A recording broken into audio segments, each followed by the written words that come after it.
الحمد لله رب العالمين، والصلاة والسلام على أشرف الأنبياء والمرسلين نبينا محمد وعلى آله وصحبه أجمعين. قال الله تعالى: إنما المؤمنون الذين إذا ذكر الله وجلت قلوبهم وإذا تليت عليهم آياته زادتهم إيمانا وعلى ربهم يتوكلون. ایمان والے تو ایسے ہوتے ہیں کہ جب اللہ تعالیٰ کا ذکر آتا ہے تو ان کے قلوب ڈر جاتے ہیں، اور جب اللہ کی آیتیں ان پر پڑھ کر سنائی جاتی ہیں تو وہ آیتیں ان کے ایمان کو اور زیادہ کر دیتی ہیں، اور وہ لوگ اپنے رب پر توکل کرتے ہیں.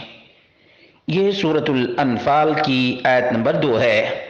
برادران اسلام، دینی اور ملی بھائیوں، دوستوں اور ساتھیوں، ہر ایک کے ساتھ ایسا ہوتا ہے کہ بعض دفعہ اپنے اندر اطاعت، فرما برداری اور نیکی کی طرف رغبت پاتا ہے، لیکن بسا اوقات نیکی کے بجائے برائی کی طرف مائل ہوتا ہے. یہ ایمان کی کمزوری ہے، یہ ایمان کی کمزوری ہے. تو کیا ہمیں یہ نہیں جاننا چاہیے کہ ہمارا ایمان کیوں کمزور ہو جاتا ہے؟ افسوس کی بات تو یہ ہے کہ آج کسی کے کاروبار میں انکم کم ہو جائے تو وجوہات تلاش کرنے کی کوشش کرتے ہیں، لیکن ایمان کمزور ہو جائے تو اس کے لیے ہمیں فکر نہیں ہوتی ہے. یہ بھی گناہ اور پاپ اور آخرت پر ایمان کی کمی کا سبب. اس لیے ہمیں جاننا چاہیے کہ آخر ہمارا ایمان کمزور کیوں پڑ جاتا ہے. اس کا سب سے بڑا سبب یہ ہے کہ اللہ رب العالمین کے اسماء اور صفات کو ہم نہیں جانتے، یا اللہ رب العالمین کی معرفت اور اللہ رب العالمین کے اسماء اور صفات پر غور اور تفکر نہیں کرتے ہیں. اسی کی وجہ سے ہمارا ایمان کمزور پڑ جاتا ہے. کیونکہ انسان جب اللہ رب العالمین کے اسماء اور صفات ہی سے نابلد ہوگا تو ایمان تو کمزور پڑے گا ہی. اسی طرح سے اللہ رب العالمین کی نشانیوں پر غور نہ کرنے کا نتیجہ ایمان کی کمزوری ہے.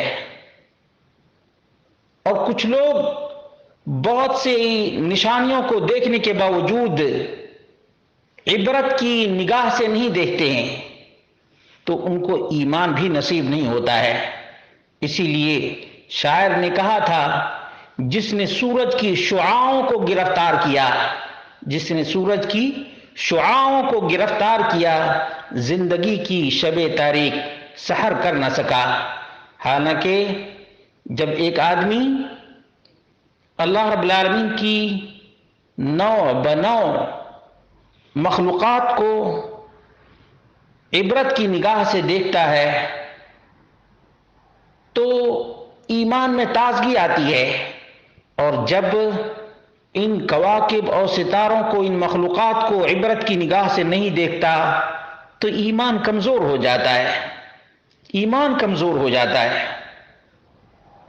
نمبر 3، آدمی تلاوت قرآن سے دور ہو جاتا ہے، اللہ کی اطاعت اور فرما برداری سے دور ہو جاتا ہے، اچھے اور نیک لوگوں سے دور ہو جاتا ہے تو بھی ایمان کمزور پڑ جاتا ہے. اور برے لوگوں کی سنگت کی وجہ سے ایمان کمزور پڑتا چلا جاتا ہے. اسی لیے اللہ کے رسول صلی اللہ علیہ وسلم نے فرمایا: لا یزنی الزانی حین یزنی وہو مؤمن. زنا کرتے وقت زناکار مومن نہیں رہ جاتا. صحیح البخاری 2475، صحیح مسلم حدیث نمبر 57. نمبر 4،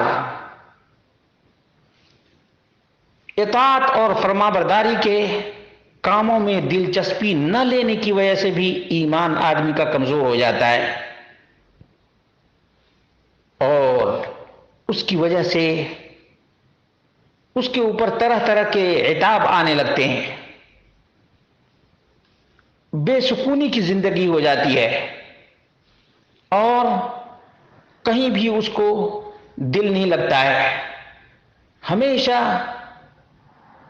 معصیت ہی کی فکر میں، گناہ اور پاپ ہی کی فکر میں رہتا ہے۔ اور ایک بات یاد رکھیں، پاپی کو کبھی سکون نہیں ملتا ہے، کبھی اس کو اطمینان قلب نصیب نہیں ہوتا، کیونکہ ایک گناہ کے بعد دوسرے گناہ کی فکر ہوتی ہے۔ اس لیے اللہ کے بندو، اللہ رب العالمین سے ڈرو، اور ان تمام تر ایمان کو کمزور کرنے والے اسباب سے اپنے آپ کو بچاؤ۔ اللہ کی معرفت حاصل کرو تو ایمان مضبوط ہو جائے گا، اور اللہ رب العالمین کی نشانیوں پر غور کرو تو ایمان مضبوط ہو جائے گا۔ نیکی کے کام کرو، برائی کو چھوڑ دو، ایمان مضبوط ہو جائے گا، اور اچھے لوگوں کے ساتھ رہو تو ایمان مضبوط ہو جائے گا۔ برے لوگوں کے ساتھ رہنے سے آدمی کے دل پر برے لوگوں کے اخلاق، کردار اور افعال کا برا اثر ہوتا ہے، پھر ایمان کمزور ہوتا چلا جاتا ہے۔ اللہ رب العالمین سے دعا کرتے ہیں، اللہ رب العالمین ہم سب کو اپنے ایمان مضبوط کرنے کی توفیق عطا فرمائے، اور اللہ رب العالمین ہم سب کو برے لوگوں سے، برے کاموں سے محفوظ رکھے۔